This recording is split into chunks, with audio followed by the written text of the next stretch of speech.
Seriously.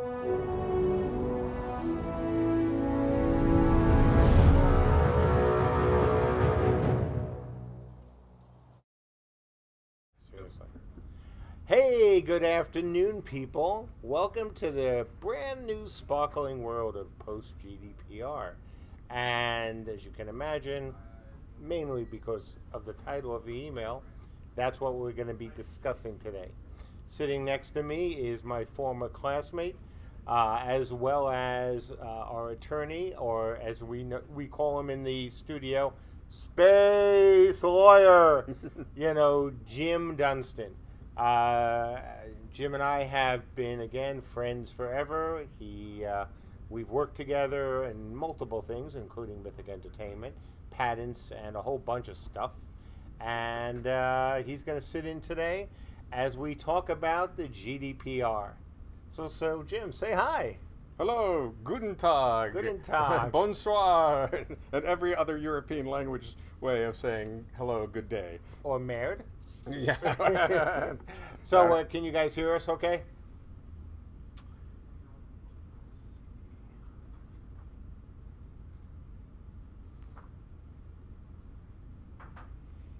Saying hello, space lawyer, guten Tag. Yes, audio okay. All right. So this stream is going to be a little different than our normal streams. Jim is going to be here to answer questions, as well as to do a bit of a Q&A with me about the GDPR. This is deadly serious stuff. As you can see, we're behind the symbol, and taking this with the kind of seriousness regulations like the GDPR deserve. So having said that, we have an awful lot to talk about, and here's the most important thing: don't panic. We haven't panicked. We've been preparing for this for the last few weeks. There is nothing I think we're going to say today that should cause any trepidation for our backers. Quite frankly, the opposite. Well, with one exception, which we will talk about, but some of you already know, has to do with the forums. Having said that, Mr. Dunstan, get us started.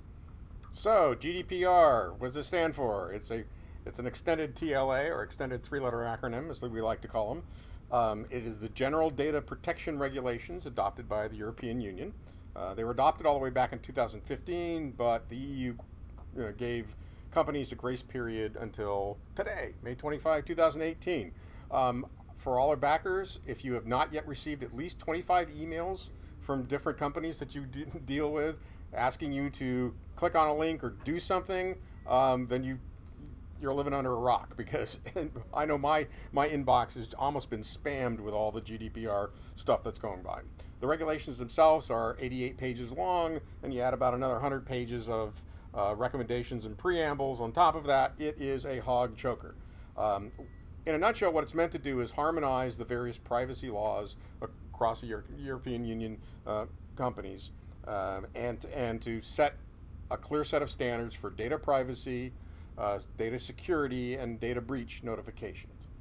But Mark, you may ask, and the backers may ask, CSE is an American company on American soil. Why are we playing around with GDPR? We'll tax all foreigners living abroad. No, well, why does it affect us? Is because, frankly, the GDPR is very specific, and they say that all companies and all individuals and all websites and anything that has to do with your life on the internet, no matter where you're based, is within the grasp of the GDPR. They say this in the regulations, and they are very clear about this in the recitals. And judging, and you folks can frankly judge for yourself, the regulations went into effect today, and we've already had a number of lawsuits filed against American companies. So yeah, we have to care about it. We do care about it, and whether we like it or not, it applies to City State Entertainment. Right, and the key factor is because some backers are residents of the EU, It certainly applies as to them. Well, it's unclear. Not just residents, Joe.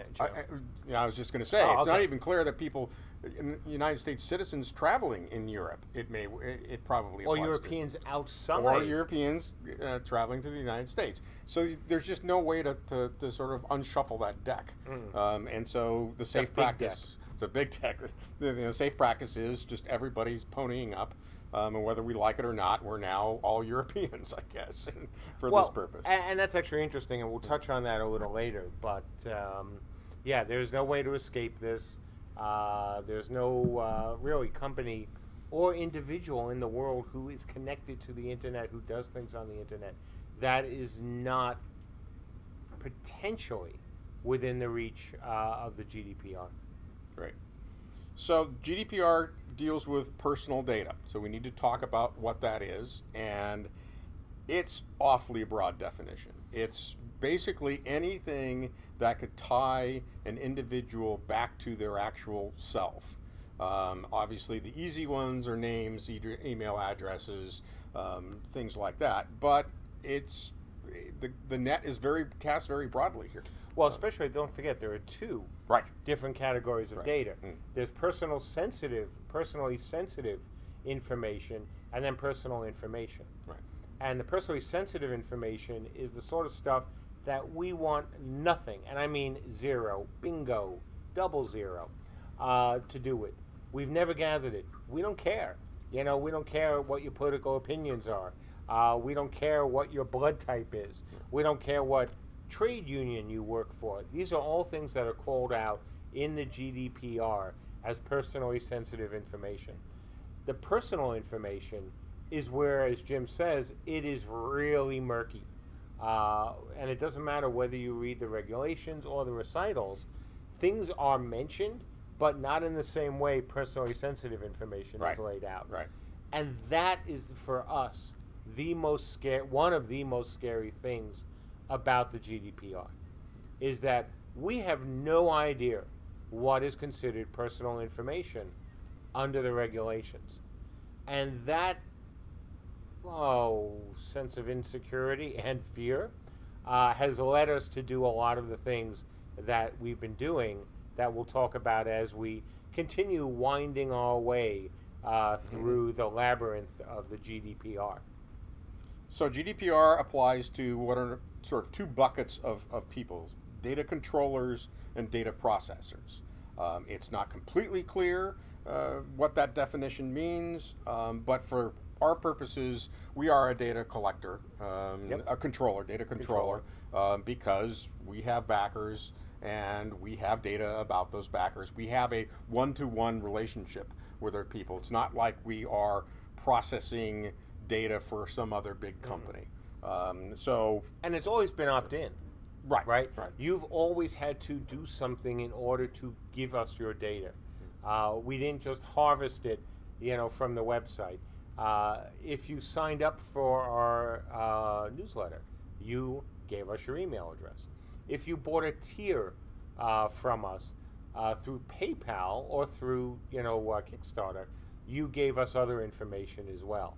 Now, the big thing here, in terms of both the personal data and what we control, is that we don't have a lot of the information that people have a reason to be scared about, like credit cards. We have no idea what your credit card is, even through PayPal or Stripe or Amazon. We don't know what your bank account is. We don't care what your bank account is. We don't care what your credit card is. We have never, ever wanted that data, and I still don't want that data. So when you look at, whether we're a data controller or a processor, and you look at the go back to the personal information, so many of the things that the GDPR is rightly worried about, fortunately for us, are not things we're concerned about because we don't collect them. Great. So one of the real hallmarks of the GDPR is this renewed sense of consent. That people have to consent, and not only do they have to sort of generally consent to you doing stuff with their data, but they've got to specifically consent to all aspects of what you do, and it's got to be a very clear consent, it's got to be an affirmative consent, in other words, an opt-in consent, and not an opt-out. There's a lot of people who have tried to play the opt-out game, saying, unless you tell us you don't want us to sell your personal information to everybody who wants to buy it from us, we will assume that that's okay. You know, or by using our site. Or by using our site, okay. and your friends, Yeah. you know, all their data we can sell. So two things there. First is we're not in business. CSE isn't in the business of selling data. I mean, you know, we're not Google or Facebook, right? That's not what our business model is all about. No, we've never done that. Have no intention to do it. As far as I'm concerned, for as long as I'm here, we won't do it. Don't care. Won't do it. So the second part of the consent is what we're going through right now, and you can talk about what people are going to see from us coming at them, and why it seems almost outlandishly stupid, the fact that they're going to have to consent so many times. But you know, you want to talk a little bit about what's happening. So, you know, one of the things about me in general is that I tend to be cautious when it comes to these things. One can even argue at times, hey, a bit paranoid. On the other hand, like people are sometimes out to get you. Yes, sometimes they are out to get us. But in the case of the GDPR, one of the things that we talked about in the studio was my belief that this was very quickly going to turn into lawsuits. And we wanted to do things, and this is one of them, consent, that not only followed the regulations as they were laid out, but also went into the recitals and said, okay, what you guys said in there, we're going to do even more. So the consent that you have to go through for the acceptance of the privacy policy is a pain in the ass. And I know it is. And I apologize most profusely for it. You have to accept each part of the GDPR, you know, compliant privacy policy. And I'm sorry for that. I did not, under any circumstances, wanted to take a chance that people could argue, or the folks at the various data protection authorities could argue that any one of our backers' consent was not fully given. And so, yes, you have to go through each step to read it, to acknowledge it. It's written in a way where you can both start with a small amount of information per section or expand it to get even more info. According to the recitals, you should also keep the language as simple as possible. We did that as well. We stayed away from legalese. We did what was required, not to just comply with the GDPR, but even go a little overboard when it came to the consent section. And that's really important. Whether you read the regulations or you read the recitals, the fact that City State Entertainment was willing to do more, was willing, yes, to make it a little less convenient for you folks to accept it, but also in a way that is easy to go through, is clear, is mostly concise, shows how serious we are, not only about protecting the data, and we'll talk about that a little more as well, but also in getting your clear and absolutely 100% acknowledged consent. And as Jim mentioned, there are companies that quite frankly are doing it wrong. You know, we've read the recitals many times. We've read the regulations many times. And we don't want to be one of those companies. Just as we've always done what's right to protect our backers and to protect the studio, it's also the right thing to do for, frankly, specifically, our European backers. Because one thing, I'll just take a quick side, digression here, because it's a good point to mention this. Good time to mention it. A lot of Europe already is seeing sites go dark. A number of companies have already pulled their sites from Europe, or blocked Europeans, or have said, I think my favorite quote was, the European experience, which means a totally slimmed down website with as little extra stuff as possible. We did not want to be in that position, and we thought about it. Part of my job here is to think, unfortunately, about the unthinkable. to look at a situation like the GDPR and go, maybe we should just say we're going to refund all of our European backers and not work with any Europeans. And it was a disgusting and terrible thought for me, because we've always been very proud of both, with Dark Age and Warhammer, and now with CU, of our European backers, of what we want to do, and always treat them as first class, not second class, not third class, some cases now steerage class citizens. We wanted us to be all one group of backers and believers in this game. And so we made the what is frankly a much tougher decision, which is to do what we're doing, to do a lot of things a little bit overboard, just so we're always in the position of being able to offer our European customers and backers, and now CSE citizens, the exact same benefits that the American and other citizens of the world will get with us. And it wasn't easy, and we'll talk more about that at the end, but it's something we did because we want all of our backers to be with us now and going forward, and in a way that treats you all equally. So consent is one of those very important things that we had to think about and do in a way that we knew was going to stand up not only today, but for as long as the regulations and recitals are there, because we went overboard. And we're very sorry that we had to do that, but very glad and proud that we did it at the same time. So I hope you'll bear with us while you click through our privacy policy. Great. All right, the next thing let's talk about is one of the next pillars of GDPR, which is profiling. The rules are very clear that we have to let people know what we're doing in the area of profiling. And again, we're not a Google, we're not a Facebook, we're not a big data company where the money is made out of the big data. And that's where profiling really comes, but we're on the top of Yeah, I think you skipped a section. So I did. I'm actually going to circle back. Oh, okay. See, he's going off script. Lawyers. Well, I'm looking at my clock here and realizing I'm not going to get through my whole oral argument if we don't skip the important stuff. Yeah. So let's talk a little bit about profiling. What we do with the data, the type of data we do, and what we especially don't do. Yeah, we don't do anything bad. I mean, so you look at the kind of profiling that goes on websites. We don't do any of that stuff. The kind of profiling almost any of that stuff. Certainly we do kind of want to know how many people actually clicked on buying an item versus how many people came to the store. The kind of profiling we do is inside the game. It's metrics. It's all the things that are critical to making a great game.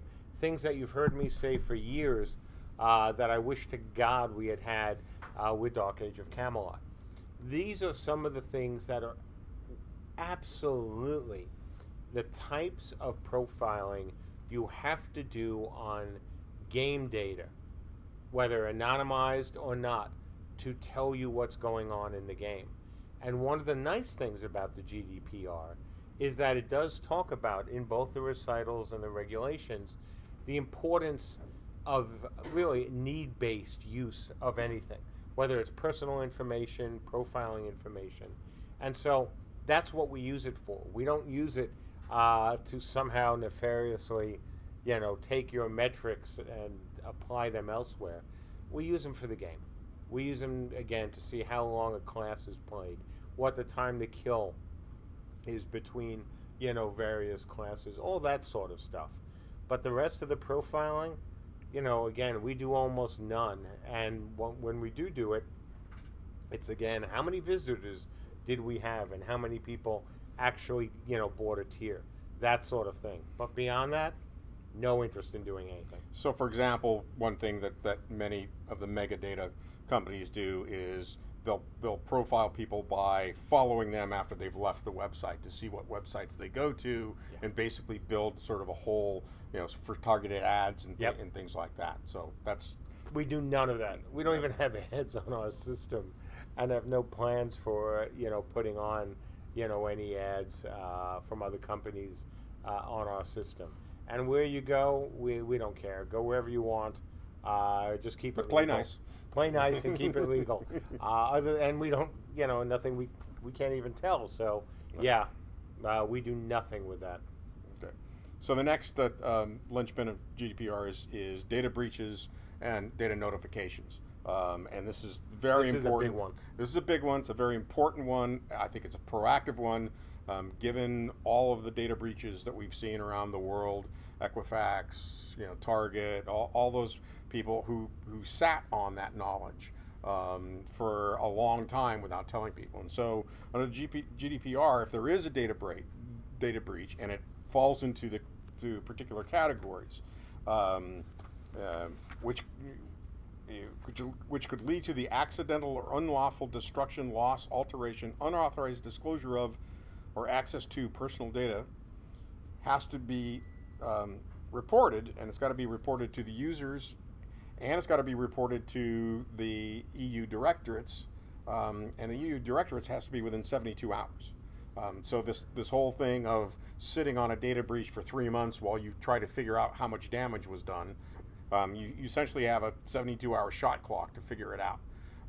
Now, that doesn't mean that every data breach, every denial of service, every that you could get hit with requires notification to either the EU or to the data holders. It's only those, again, that in our reasonable judgment would lead to the disclosure. Lead to not the even disclosure. unreasonable. Unfortunately, it's their reasonable. They're reasonable, yes. So they do have the ability to come climb back, yes, and look at it. And by the way, that's the scary part of Yeah. this, is that a lot of this is so amorphous in the GDPR that nobody knows exactly what it is that would trigger this kind of important notification. But the nice thing is, and this is, I'll cut to the chase on a point, because we are coming up on a half hour of I know. this, is that we are doing a whole bunch of things that we will talk about, to strip the data, and we already have, from any server that you can access. We've stripped it from accounts. We've turned off the forums for now. We are putting the most sensitive data on an offline machine that only 2 people can access. A 286, I think it is. Yeah, exactly. I pulled it out of the closet. It still has Aradeth on it. And Qnix. And just not presenting a large surface area for a breach. And that's one of the big things. And why don't we cut from here right down to the fines, and then get to the questions. Yeah. But that's one of the big things, and the most important takeaways from what we're doing for you folks is, and as well as for us, is we have taken that information, which was obviously up to now secure, as it is for most companies, offline. And in some cases already scrubbed it entirely from any database that people can access. I'm even scrubbing stuff off our internal LAN and taking things off my PC and putting them somewhere even safer. We are treating this with incredible, not only due diligence, but I think paranoia is a very good word now. And I will use it beyond happily. best practices. Beyond best practices. Equals I paranoia. love that. I love that. Beyond best practices, because he's right. Because that's what it is. We have scrubbed it. It is gone. No longer exists. And so, in the event of a data breach, we would, of course, notify the authorities. But the beauty is, we've scrubbed out so much of this data that would be considered personal information. And again, we never had any personally sensitive data. We can't get it. I mean, there's just no way we could get it, even if we wanted to. But because we scrubbed everything out, even if there's a breach, the amount of data that's there is things like, well, your email address. Mm-hmm. It is an IP address, because we kind of need to track that, while you're playing the game. Obviously, we don't care about it when you're not playing the game. That sort of stuff that we need, metrics that we need. But it's scrubbed, it's gone, except for those things and a couple other things. And more importantly, of course, it is all encrypted. So even if there's a breach, even if somebody got the data, not only is there so little, but it's all encrypted. And it was all, once again, part of making CSE as small of a target and as less tasty and delicious than other targets, might be out there. And the reason for that, and I'll, take it, from here with this, is the fines. So the fines of the GDPR are the greater of 10 million euros, roughly 15 million US dollars, or 2% of the entity's global gross revenues. Or 4%, or 20 million euros. And that is just devastating to a company like CSE.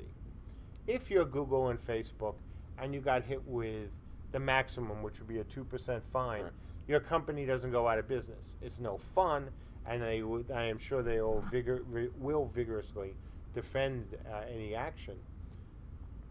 But it doesn't, at the end of the day, mean that Google all of a sudden goes out of business. Same with Facebook, same with even the larger game companies. But to a company like CSE, that kind of a fine, which would in our case be the 15 million or 10 million or 20 million euro, would put us effectively out of business. Every single smaller studio would also be out of business. Those fines, while well-intentioned, if applied badly, and badly because, well, people are flawed, and no matter what it says in the regulations, which are nicer about it, as well as the recitals, could harm CSE. And by harming CSE, it harms both our investors, but more importantly, you backers. Because you folks have been patient with us, especially our founders, for many years. And we wanted to be sure to be in a position where even if the worst thing that could happen to us happened to us, because let's face it, no matter how smart we are, no matter how smart any other company or country is, hackers can be smarter, they can have more people working on it, they can breach, any defense. We didn't want to be in a position of having to sit here, and tell you that, hey, we weren't prepared, we got, hit with a huge fine, and we're out of business. Sorry, guys, we're all screwed. We did not want to do it. And as we were reviewing all the GDPR regulations and recitals, I made what was a very difficult call, and that is to do what we needed to do, which meant not just doing like a bunch of companies are doing, the wrong thing or the ignore thing, but the right thing. And it's taken time, a lot of time. Currently, we're at over 350 man-hours put into the GDPR. And that is not the time of a junior programmer. That is not the time of customer support. That's the time for myself, from Andrew, from Tim, from JB, from Mark Hernandez, from, so many of the senior people at this company, because that's who had to do it. And let me tell you, it sucks that we had to do it. But we did it. Now, let me answer a question that I know has probably already popped up on Max's screen. Does this mean no beta? No, it doesn't. We're not making any announcement about that. Everything's fine. We're still on track. But if we had any fat in the schedule, for me, for Andrew, for Tim, for JB, that just vanished in the wind. Because we have put a lot of hours into doing this the right way. And again, for all of us, because one of the things we're doing differently, and this, besides the things we were already doing differently, is that we're treating all of our backers, regardless of whether you're European, whether you're non-Europeans in America, whether you're, non-Europeans in Europe, Europeans in America, or just Americans or Canadians, et cetera, et cetera, et cetera, et cetera. You are all CSE citizens. We have one plan, and that is a plan for all of us. Because we have said to you right from the beginning, we are all in this together. We've said this to you. We've said this to the investors. And now we prove once again why we're a different studio. Because we are doing things to protect all of you, to be compliant with the GDPR and taking it to the next level in so many cases. And even things we haven't and won't talk about as well in terms of protection.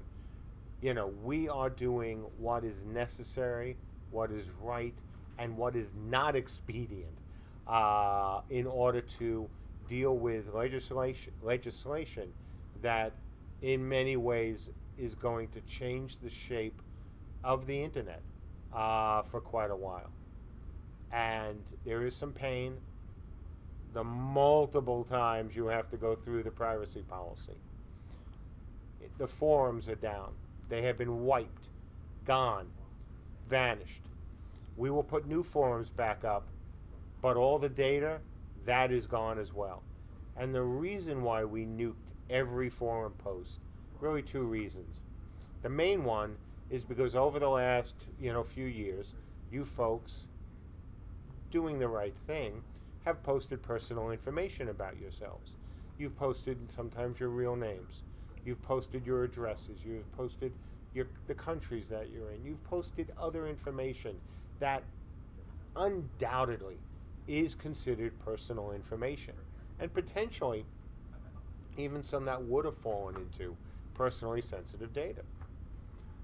We can't have those on our forums, and that's part of why or how we've changed the privacy policy and how the forum toss is going to change as well. We can't have that on our system. We do not want to have any sort of exposure there. For another important reason, which is we didn't write the bulletin board software, the forum software. Whether there's a backdoor or not, whether it's hackable or not, we didn't want it there. We didn't want to take any chance that there could be that data. So we wiped it. We're sorry for that. We appreciate, all the posts, even some of the very long-winded ones, rightly or wrongly at times, but they had to go. And we gave no warning because that was my call to give no warning. Because of the information that was there, because of the potential of somebody, being malicious with that information, we just wiped it without telling you. And that was my call, and if anyone is angry about that, don't blame anyone but me. Don't even blame the lawyer. I made that decision. I made it in the best interest of City State Entertainment, its investors, and our backers who are looking for a game. And if anyone's upset about it, of course you can get a refund. Same with our privacy policy. But I did what I had to do. And, fortunately, co-founder Andrew was right there with us, right there with me on this. The studio was with us, painful as it is, and so were the investors. That was the right decision, and I would make it 10 out of 10 times, even if some folks are, a little angry. But the forms will return. They will return next week. You'll still have account names because those were generated by us, obviously from your account data. And, the forms will be slightly changed. The TOS will be slightly changed. But other than that, there'll still be forms. And so that's it, really, on the big changes. There'll be some small changes, obviously, to be GDPR compliant. You'll have the right to, just as you do now, withdraw from emails. You do not have to get our emails in order to get our game. You have the option to go to MailChimp, as always, and turn it off. We don't, at the end of the day, we don't care. If you want to do that, that's great. Very easy for you to do that. There'll be the right to be forgotten.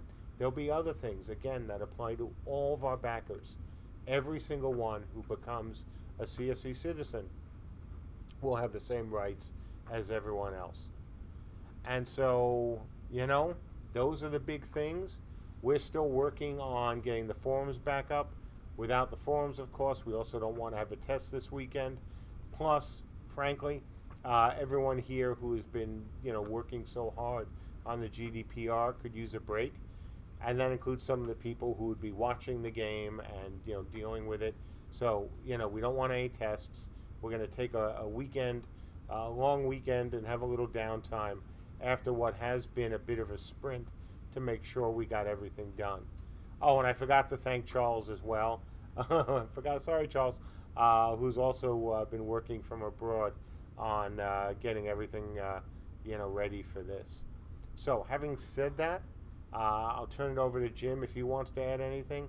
But now we'll go into an extended Q&A solely about the GDPR and forums. Don't want to talk about anything else right now. It's solely about that. Jim? Do you want to talk about names?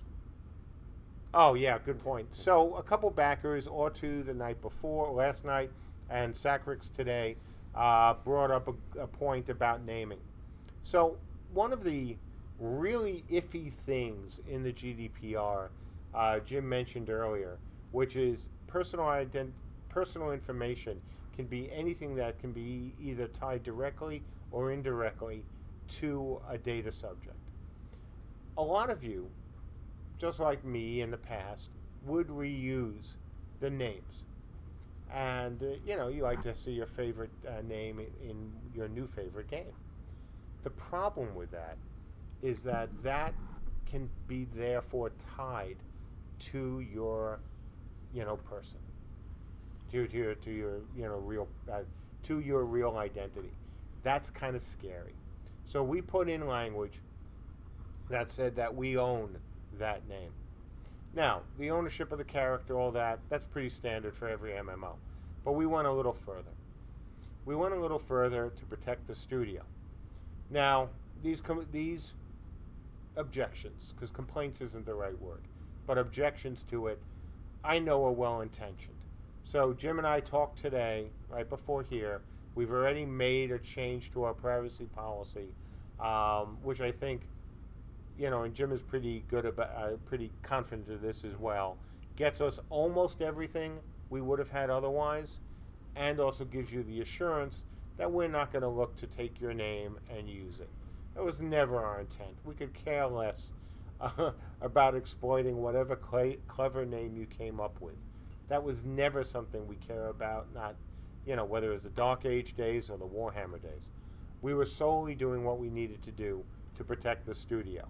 So if you look at the new language on the privacy policy, you'll see that it is very clear. It says that you cannot use a name of anyone else, which is the same thing, trademark name. Same thing that's been in our EULA forever.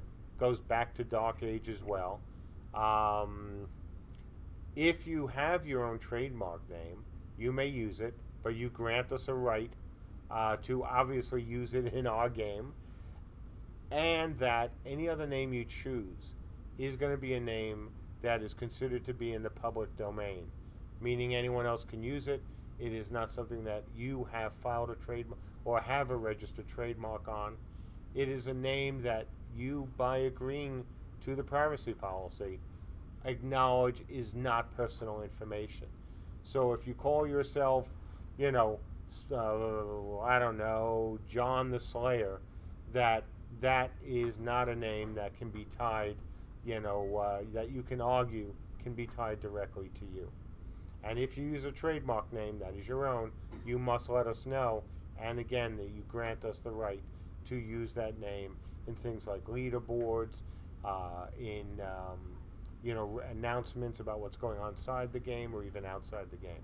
So I hope you'll like that change. I think it really takes care of any objection you folks could have had, and it certainly protects the studio. But it is really important, folks, to remember that personal information should not be used for your name. Do not call yourself Max Porter the Bold. That would be bad. Even if you happen to be Max Porter and you happen to be bold, don't use that name. Don't use other people's trademark names. If you do that, we're fine. So hopefully you like that. If or2 or Sacrix, I can't imagine that Sacrix is not in our chat. He's there. And I do see that question, Sacrix. We're going to get to the questions. We'll satisfy your concerns. So anything else you want to add? Nope, that's good. Okay, so let me close this by saying, look, folks, from the beginning we've said we will protect your data. We have said that we will never abuse the trust you have given us, that we will not process or use your information and sell your information or do any of those things. Almost all of us are gamers, and for many of us, like myself, I've lived online forever. I want people to be careful with certain data of mine that they might have, and I want you all to know that we're being careful with it. I'm more than careful with it. And the most important thing that we're being careful with, as always, is your trust, which includes, your donations to the game. Because if something bad happened, if we weren't being smart and we were breached, if we weren't being careful and were breached, or if we just were saying, the heck with it, we're doing things our way, we would be betraying that trust. So we've taken some actions that, some of you may not like. If so, obviously refunds are waiting for you, just as they always have. But what we've done is to protect all of us, because the goal of this company is to make a great game, not to make a great data processing company who sells millions of people's information to other companies in order to make money. We're game makers first and foremost, and I've done what I think is necessary to ensure that we will be here today and tomorrow making these games. So with that, question away, or tar and feather. Choose one. Feral Lol asks, what about Discord? CU relies heavily on it, and its TOS is a privacy nightmare. Are you worried about Discord spying on your users even when CSE themselves aren't? Can Discord read and monetize personal information the players share in the CU chat, in-game or otherwise? If we see that that's going to happen, we would not work with them. We love Discord. It's great for us.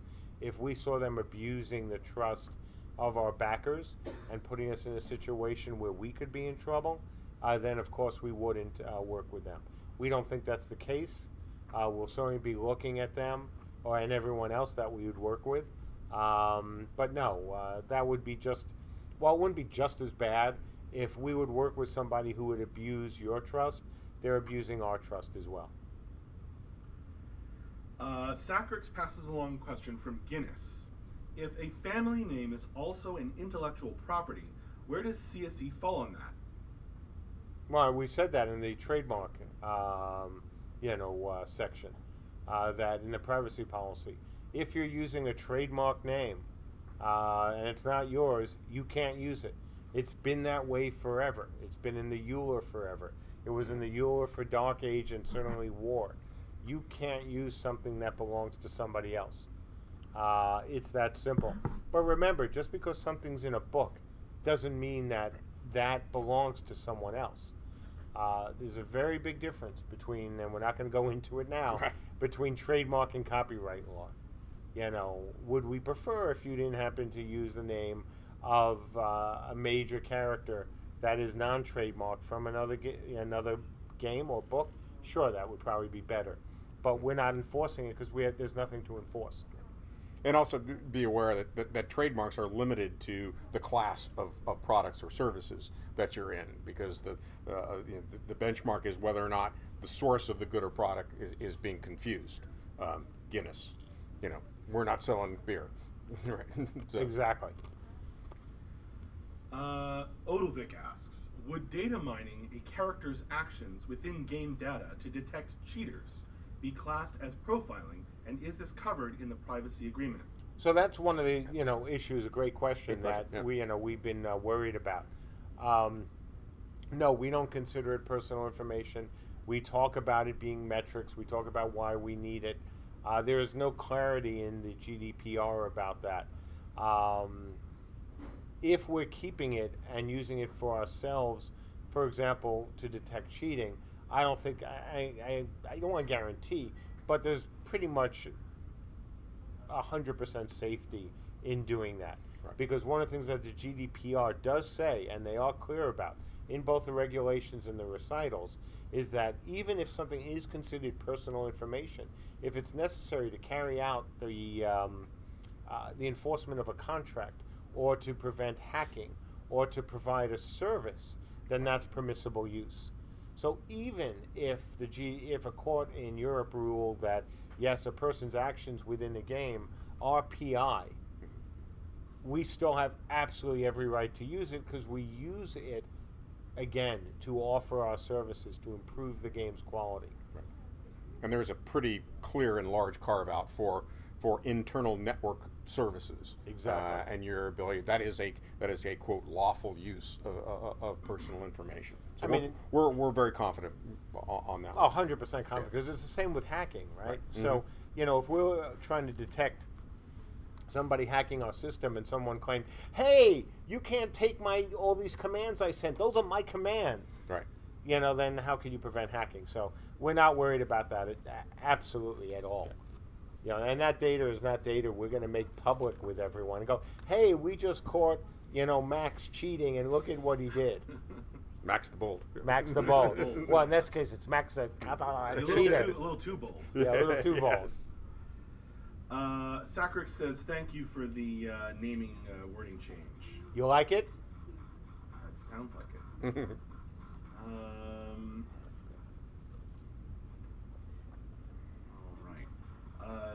The questions are coming thick and fast, so I may be accidentally skipping some. Sorry, folks.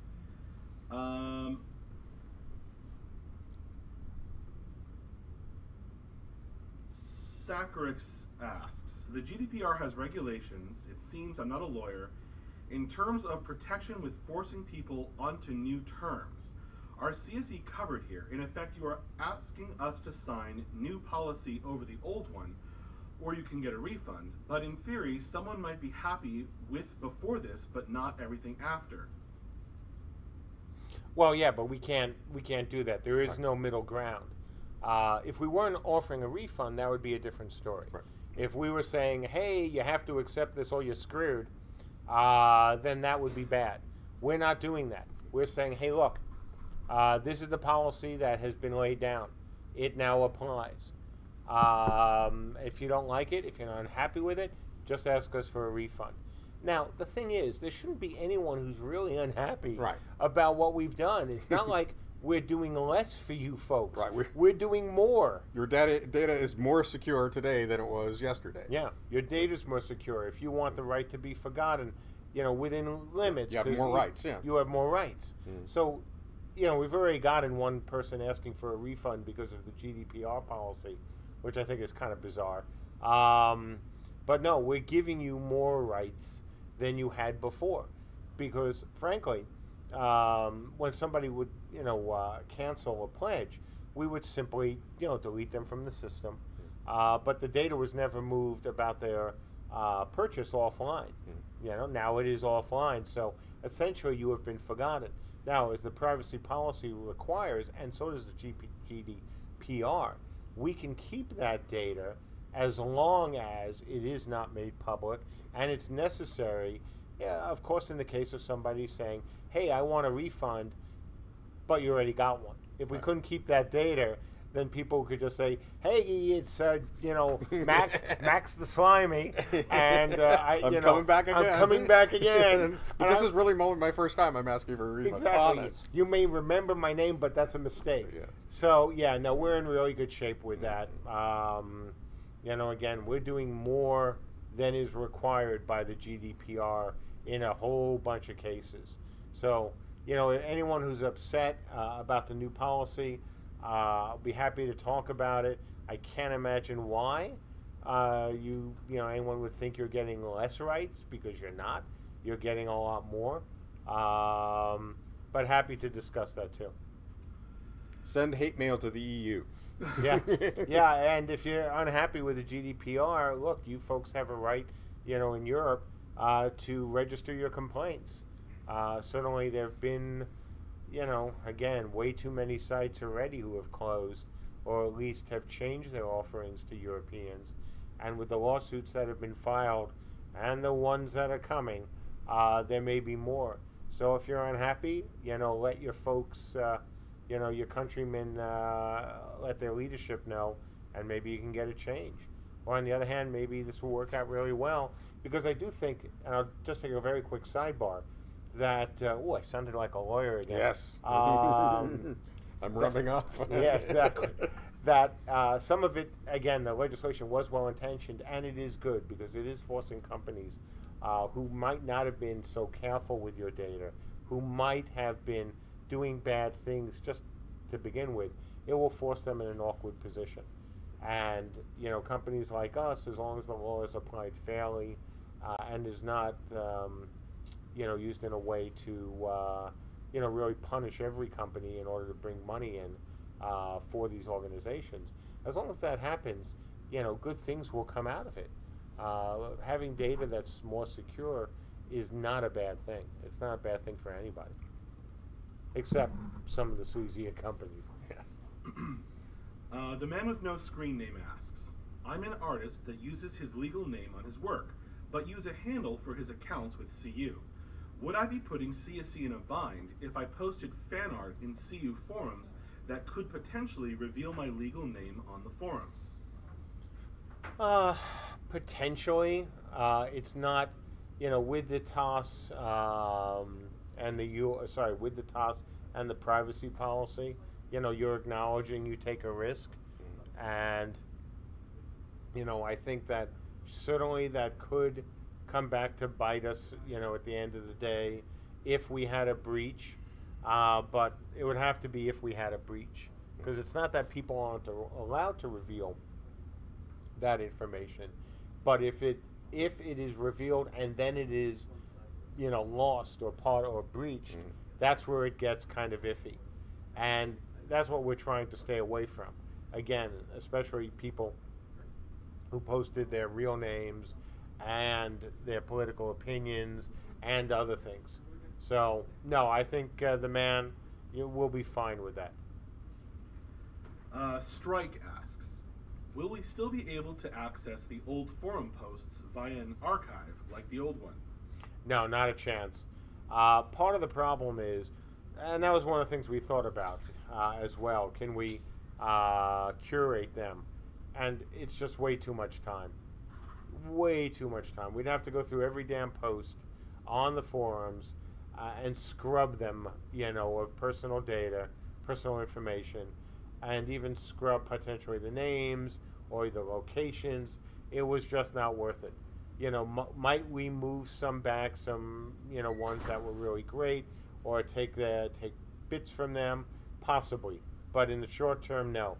We have a game to get out in beta, and, anything we do between now and then that takes away from our ability to deliver on the beta is not a good thing. And so we're not going to do that. And I wish we could. There were some great posts, and some great thoughts. But the good news is, I know of at least one of you who has them all saved, ready to go again when necessary. But please do keep them short. And the nice thing, and this is not so bad when you look at it, we're going to have Beta 1 starting hopefully now in less than 40 days. If my math is right. Pretty close. So maybe it's a good time to have a fresh start on the forums as well. So, timing is curiously interesting. As a follow-up, Strike JK also asks, after the forum is back up, can I still write private information in my profile visible for all visitors? No, we're trying to remove any of that, because that's part of the problem, right? So let's say we had 10,000 people posting private information on our forums, and then the forums are hacked. And then, out goes the personal information, or a letter comes to CSE going, hey, dear CSE guys, I've gotten all your personal information, and if you don't pay me X amount of dollars, well, I'm going to leak this out so the GDPR will come after you. And that's what we're trying to avoid. I remember something like that a few years ago. Yeah, exactly. And that's what we don't want to have happen. It's not that we don't trust you folks. It's not that we don't want you to share the information in a perfect world, but it's not a perfect world. And there are people who would certainly look to abuse that. And so, yeah, that's one of the things that, you know, we're just saying no to. We don't want your personal information. We don't want you to post it. We don't want you to put it anywhere which could eventually endanger CSE. As a quick interesting aside, if you just Google GDPR, the first 20 things that come up are advertisements for consultants, for people who are going to help you. You know, I think there's going to be an entire cottage industry of both lawyers and consultants who are going to be helpful, but at the same time show you the error of your ways in such a way that you're going to have to pay them so that it doesn't get seen by others. There was a whole, I don't remember if it was in the recital, I think it was, section about how this could create a cottage industry and new employment opportunities for people within the EU. Yeah. So, and they didn't consider that a bad thing either. Yeah, no. So expect GDPR compliance to be a college major very soon. KTB 537 asks, about the naming your poison tier, I guess we won't be able to use real names now.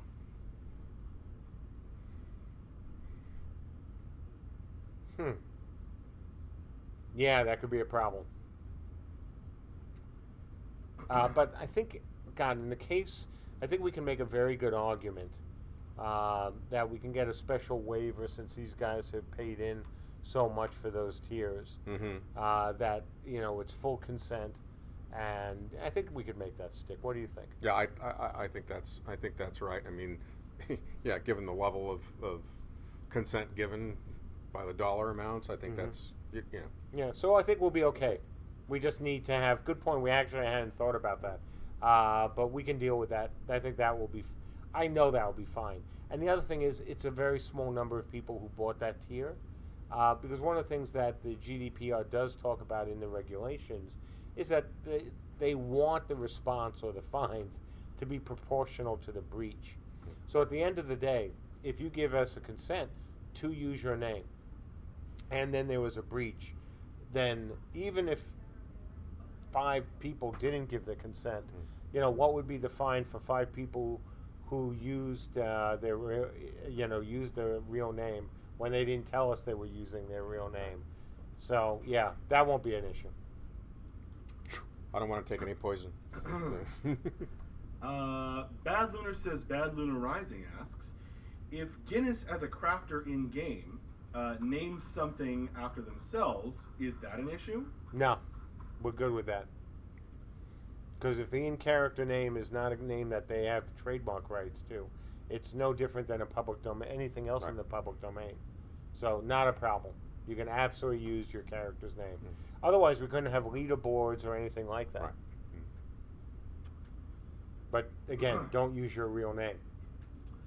Briar C7A1 asks, do you have measures to remove data when asked? Have you thought of the process of how this would be accomplished, and what if they asked for their data?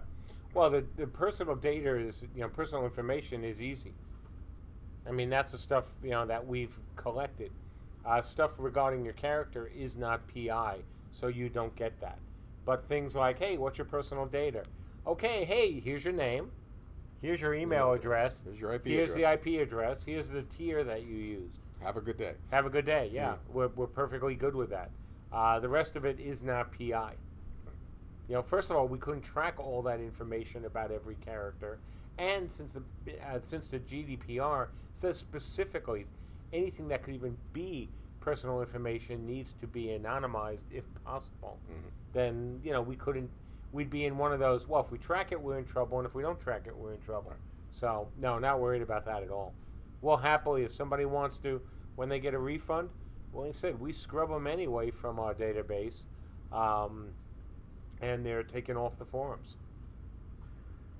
Anthony M. asks, are servers up for people who have pledged? What's the big deal? Has there been a data leak? No, the servers are down because the forums are down, and because I want to give the team the weekend off after what we've done, certainly the last week. And the forums are down because of what we just said. We had to scrub them. We had to write some new code for them, to get them working the way we want. So the servers are down now. But frankly, they would have been down now anyway, most likely, other than IT, since it is Friday. And just to make clear, there has not been a data breach. Oh my God, no. No, absolutely not. We're not. We're not putting on this dog and pony show as a pretense to try and cover up a data breach. No. This is about the GDPR, and we have been talking about that. We were going to talk about this, for longer than now. Not a lot longer, but right. Longer than now. So. Strike JK asks, will the join/creation date of the account be saved, and can you give us a date when the forum will be back up? Oh, of course. We know exactly when you join. That data is fine. That's kind of important for carrying out our tasks. In terms of the forums, we expect them to be back next week. Again, this is a holiday weekend for us, so we have Monday off, so it won't be before Monday. Most likely. I mean, we can actually wave the American flag after talking European for a while. Darlgon asks, did you remember the Kickstarter forums too? Those aren't in our control, are they? Yeah, those aren't in our control. They would be subject to the Kickstarter. Yeah. If you're talking about are you talking about the Kickstarter, the Kickstarter's forums, or the Kickstarter forums on our website? Keep an eye on the chat. Because anything controlled by Kickstarter was locked down when we, funded, or when the Kickstarter campaign ended. We have no control over that. When that's quite frankly, I wish we did, because we could have made some changes to links and stuff. Mm-hmm. But no, we have no control. And if you're talking about the separate Kickstarter forums on our forum, yeah, it's all of that, the whole forum. Odelvik asks, will the forums be a completely clean slate, 0 post counts? Yes, probably. We've been talking about that. We may do a Hall of Fame kind of thing for folks who've had a lot of posts, but we're certainly not looking in any way to bring back old posts, other than what we've discussed. Dark Society Network asks, if someone offers personal info on a refund thread, is that going to be a problem now? What's your strategy for such cases? Edit their postings? Yep. Delete the thread after the refund? Yep. We're going to tell them, don't give us personal information. That's what the support ticket is for. If you're posting personal information on the forum, you'll be told not to do that. We don't want you to do that. Bad poster. That is not the way we need to operate. And frankly, we've always told people that. I have never said on the forums, hey, post your personal information here. It's always been, hey, send either a PM to me or to support.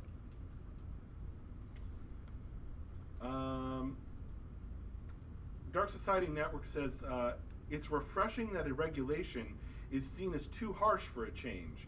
Environmental stuff is mostly considered too little too late.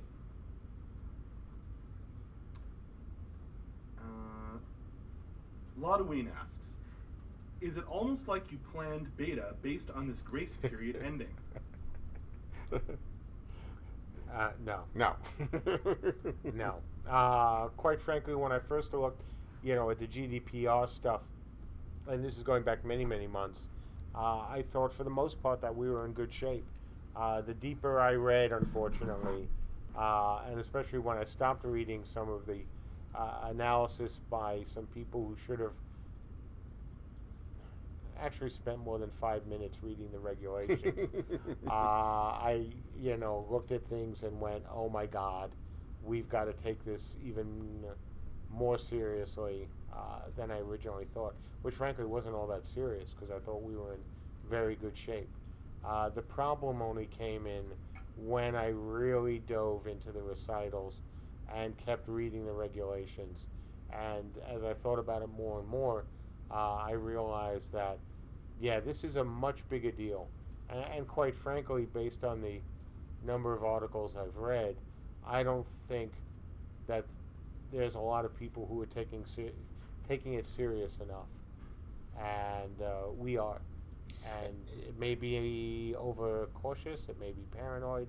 I prefer to think, again, better than best practices. So, I also serve as general counsel to Tech Freedom, which is a technology think tank in Washington D.C., and we've been following GDPR. And what is coming back is a lot of scuttlebutt from Europe that, in fact, one of the underpinnings of all this is follow the money, and the fact that the EU intends to use because it's getting pushback on having a direct internet tax, even though that may be coming in Europe. The short-term way to raise revenue in the EU is to just start bringing suit after suit after suit, and so, as opposed to having a set of regulations that you kind of wave at and say, okay, if in fact they're going to be targeted people, and obviously you know who the first target's going to be, but you have a big enough marching army of lawyers, you can get down pretty fast into some of the smaller people, and since that appears to be where the EU is going, that's why we sort of had to really kick it in gear in the last month to make sure that we layered on what we did. And I'm hoping we're wrong on this. Yeah. I'm hoping that Jim is, being even more overly cautious than me, on this. I do hope that it is what it appeared to be on the surface, which is very well-intentioned legislation to protect the rights of data subjects. Though I do wish they had used another word other than data subject. Yes.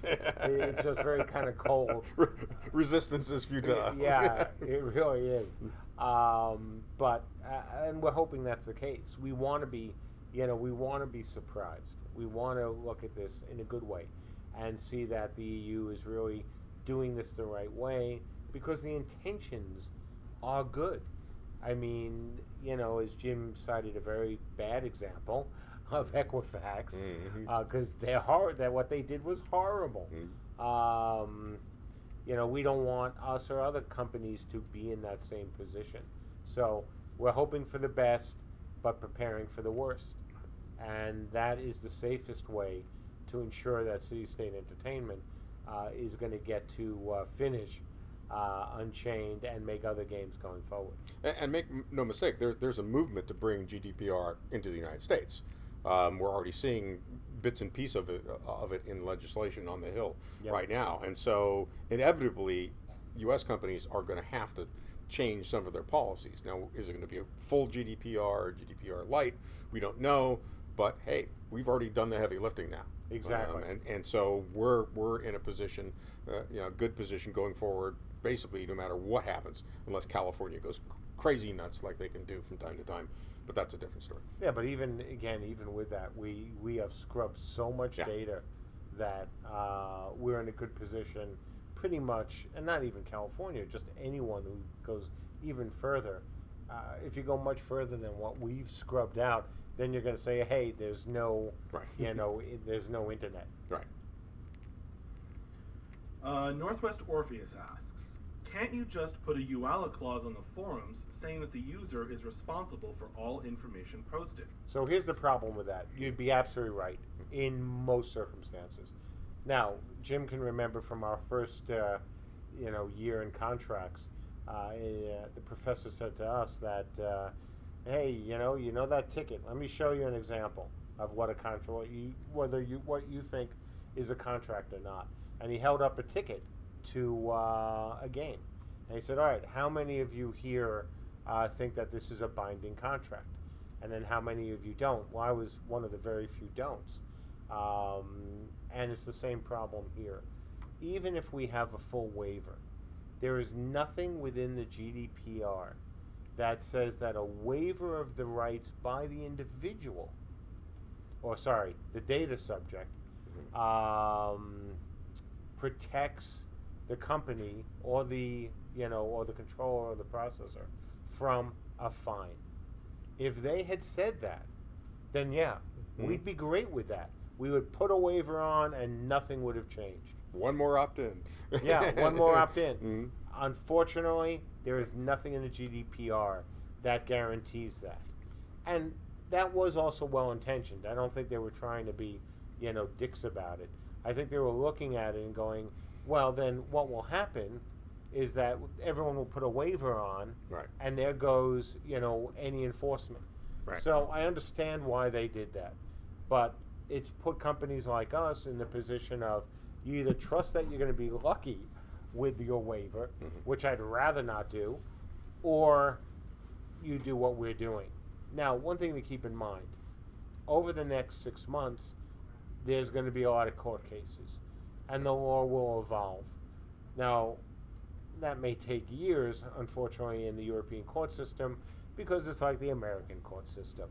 I think the record for a case in New York is relatively recently is over a decade. Mm-hmm. So who knows? Remember the Italian case? How long God. now? How long was that one? Like there was 9 years, I think, to get that refund. Yeah. So it could be a very, very long time before the case law and the legislation evolves. So, yeah, I wish a waiver would have done it. God, I can't even tell you how much I wish all we needed to do was change our privacy policy and everything would be okay. But when you read the recitals of the GDPR, that's exactly what they were trying to protect against.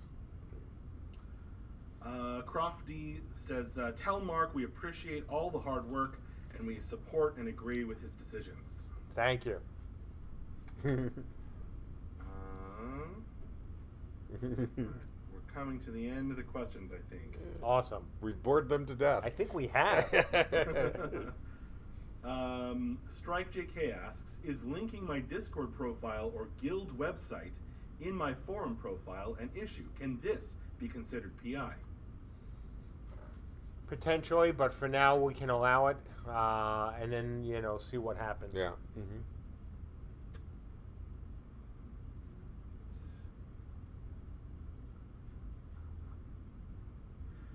Sacrix asks, what is happening with selling accounts and someone getting another person's details, then maybe causing some problems that could tie back to a CSE account? Is selling an account still okay? Yeah, very good point, Sacrix.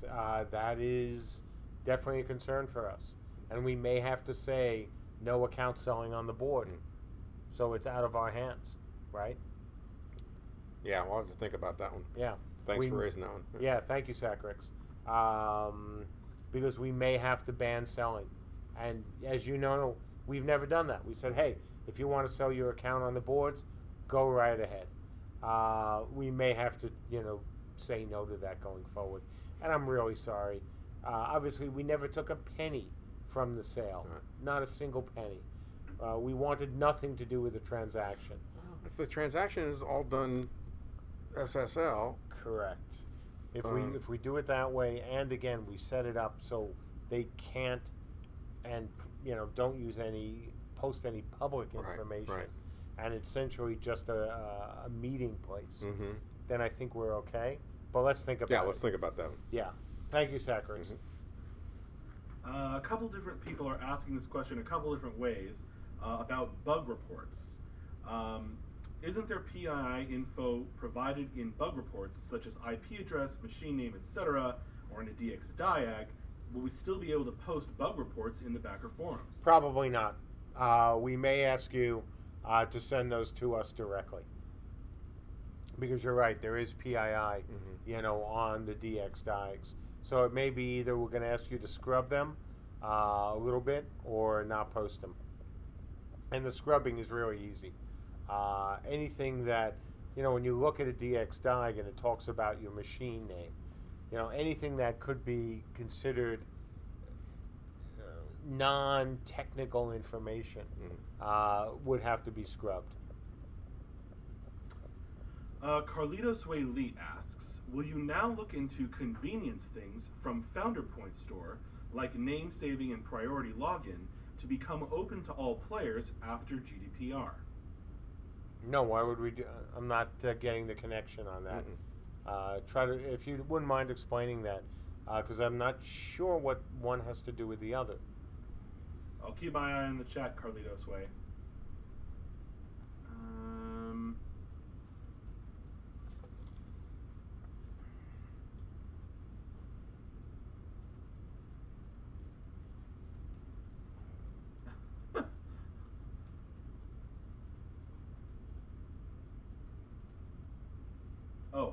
Dark Society Network asks, are CSE folks going to change their forum and Discord names now? No, we're already public, so it's not like, we're hiding anything. By coming out there as us right from the beginning, I think we're pretty safe. Plus, we're, here we're in the context of our employment. Right. So.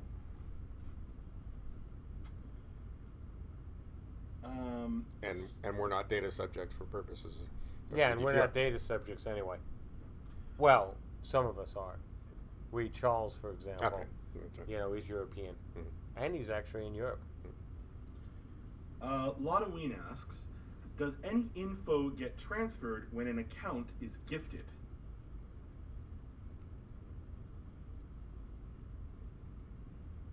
No. No, nothing gets transferred. The only thing, when we transfer a tier, you get the ID of the tier, which is not personal information because it can't be used to identify you. And no, yeah, you're good. Yeah, we're good. Another good question. Yeah, excellent question. Another Northwest Orpheus also says, thank you for the answers, and thank you again for all the hard work, gentlemen, present and not. You're more than welcome.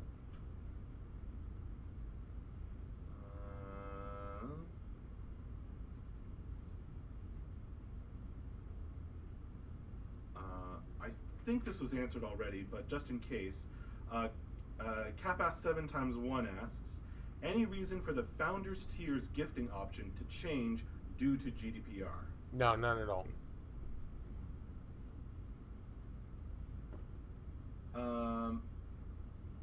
Odelvik asks, when you delete a user's posts from the forum, if requested, will you also need to delete any quotes? Yeah, it's a good question. Doesn't their name go to guest at that point, even for the quotes? We'll have to test that out. Yeah.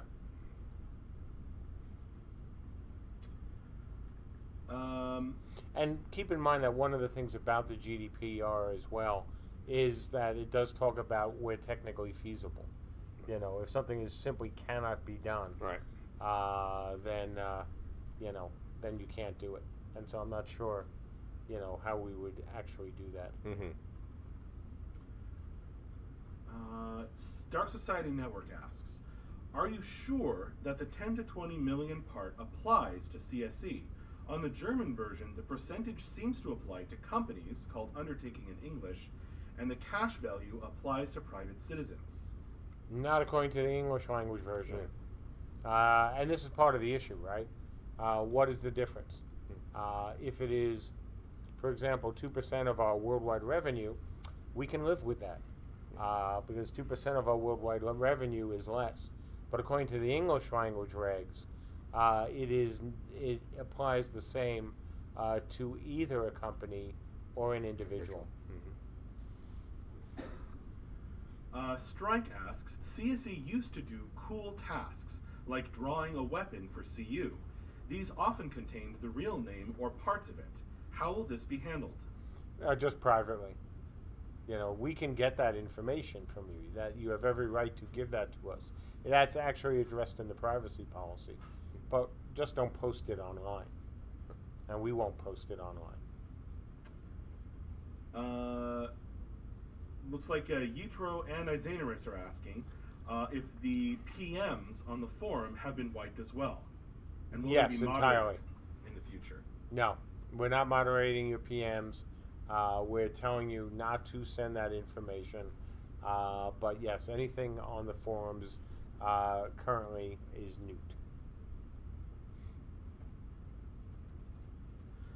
Strike asks, Some tiers contain the benefit of being mentioned in the credits. Will that be an issue?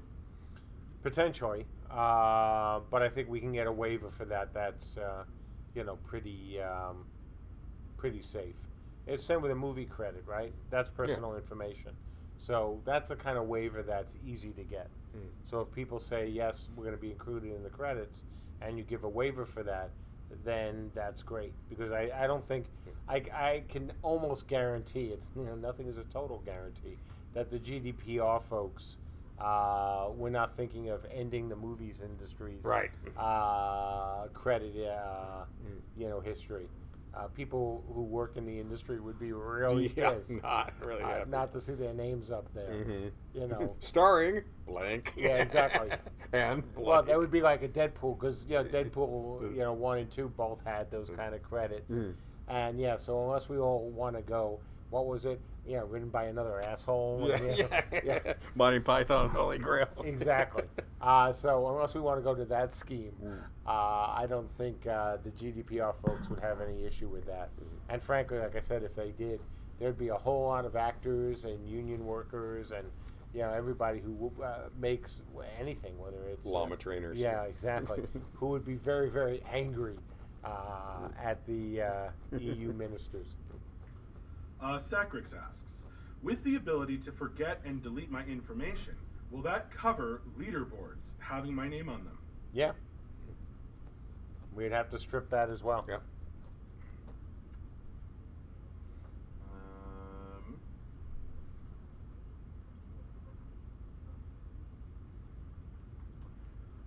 Stormy Blue Sky asks, what about names in the news and newsletters? Same thing, you have to give permission. Meathuge asks, how are streams affected? If someone's name is mentioned in stream, is that personal data now encoded in a digital stream, which can be played back to recover that name? I don't think so. That certainly is not addressed anywhere in the GDPR, at least as far as I remember from the recitals.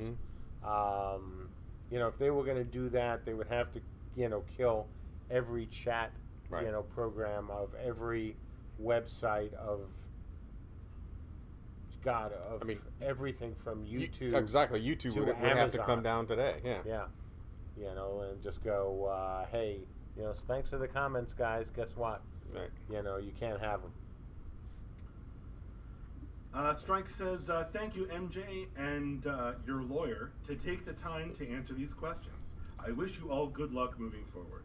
Thanks. Thank you. I think we have come to the end of the questions. Yay. Excellent. So, do you want to say anything before I go to closing? Yep. Go to closing. Okay, so, folks, thank you so much for your patience.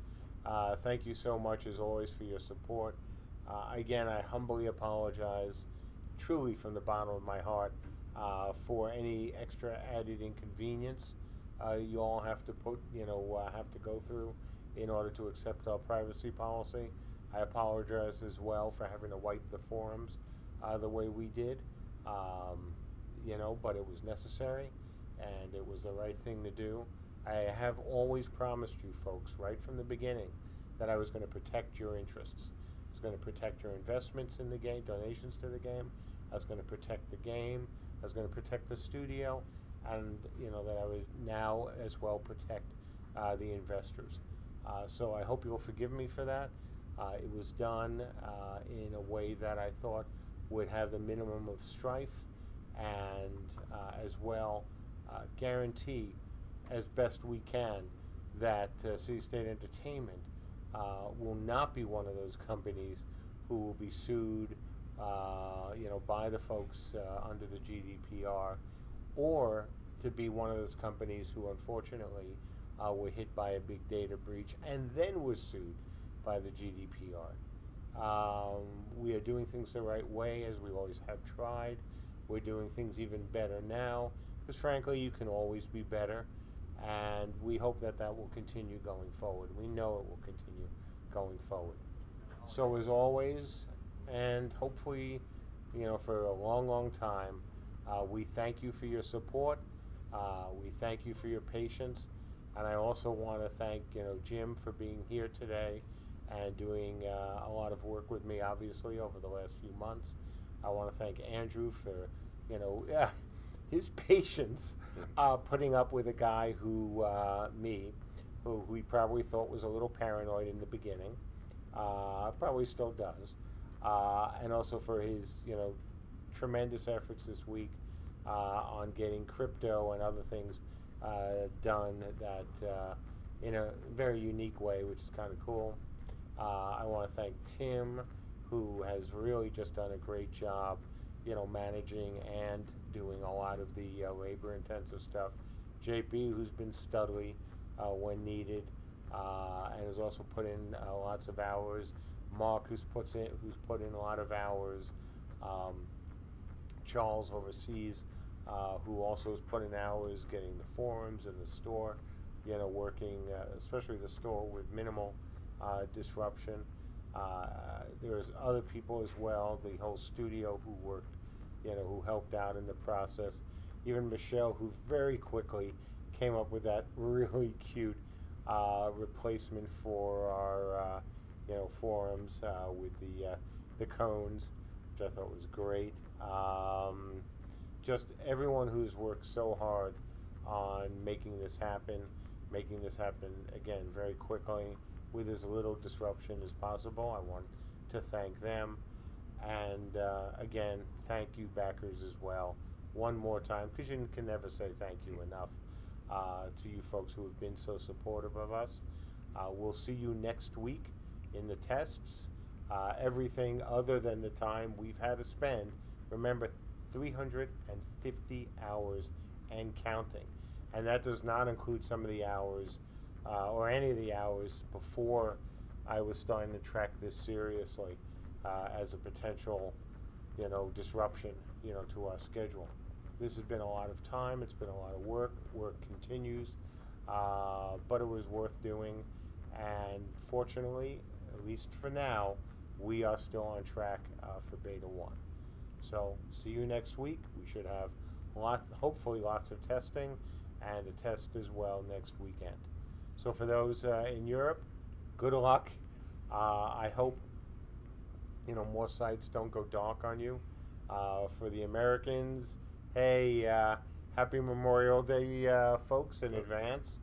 To those who served and serve, thank you as always for your service, whether here or in other countries as well. And we'll see you folks next week. And we are closed, of course, on Monday. So have a good holiday, have a good and safe weekend, and we'll see you soon. Some folks are asking if we're also going to have an update stream after this. I don't think I'm up for another talk. Maybe we'll have a quick one with Tyler if time permits, but let's not count on it yet. I've barely had time. Yeah, well, sorry, I had 2 minutes to look at the top 10-ish list. So no guarantee, and I will definitely not be sitting in on it. I've got other still GDPR things to do today.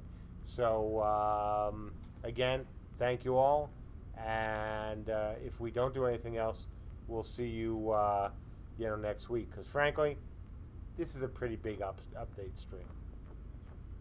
All right, see you later.